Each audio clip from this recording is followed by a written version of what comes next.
राजनीति के कुछ ऐसे चेहरे हैं जो कभी दूसरों के लिए टिकट का बंदोबस्त करते थे, उम्मीदवारों की सिफारिश करते थे, सिफारिश ना मानने पर बगावत की धमकी देते थे, लेकिन आज खुद और इज्जत बचाने के लिए कुछ दूसरे के टिकट के लिए परेशान हैं।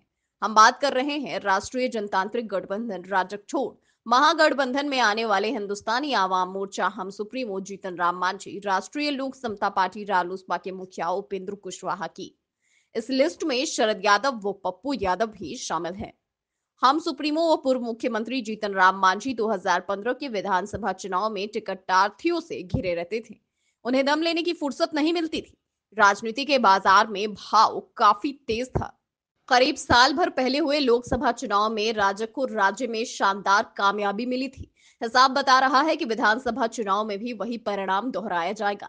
नतीजा यह निकला कि एक से एक ताकतवर उम्मीदवार मांझी के पीछे पड़ गए थे। उम्मीदवारों की धारणा थी कि इसे टिकट मत कहो, विधानसभा में घुसने का सर्टिफिकेट बोलो। वहीं मांझी आज एक दो टिकट के लिए रांची पटना की दूरी पाट चुके हैं। संघर्ष के साथी कहे जाने वाले वृषण पटेल उनसे अलग हो गए हैं, इसलिए कि मांझी उनके लिए एक अदद सीट का प्रबंधन नहीं करा पा रहे थे। सीटें नहीं मिली तो कुछ और बड़े नेता भी उन्हें नमस्ते कह देंगे। कभी प्रधानमंत्री नरेंद्र मोदी के मंत्रिमंडल में शामिल रहे रालोसपा के राष्ट्रीय अध्यक्ष उपेंद्र कुशवाहा की दास्तान में भी कम दर्द नहीं है। 2014 के लोकसभा चुनाव में उनकी पार्टी को 100% कामयाबी मिली थी। अगले साल के विधानसभा चुनाव में उनकी पार्टी के टिकट को शुभ माना गया था। उम्मीदवारों की लंबी कतार लगती थी। रालोसपा का टिकट मतलब जीत की गारंटी। उन्होंने 40 सीटों की मांग की।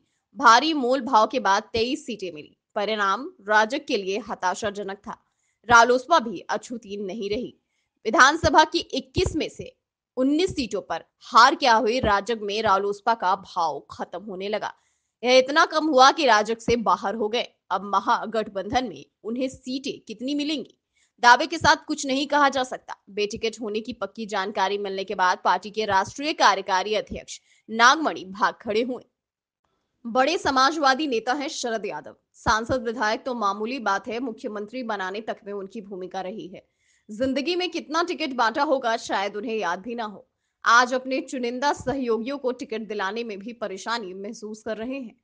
जन अधिकार पार्टी के संस्थापक राजेश रंजन उर्फ पप्पू यादव के पास 2015 के विधानसभा चुनाव में इतने टिकट थे कि बांटने में थकान महसूस हो रही थी। फिर भी 64 टिकट बांट दिए। यह अलग बात है कि उनके किसी उम्मीदवार की जीत नहीं हो पाई।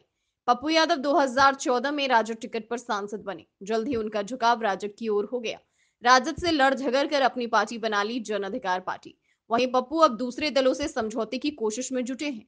कांग्रेस से उनकी बातचीत चल रही है। राजद तो महागठबंधन में पप्पू यादव की एंट्री पर सख्त ऐतराज है। पटना से बिफोर प्रिंट की रिपोर्ट। अगर आपको हमारा वीडियो पसंद आया हो तो इसे लाइक करें, सब्सक्राइब करें और बेल आइकन दबाना ना भूलें।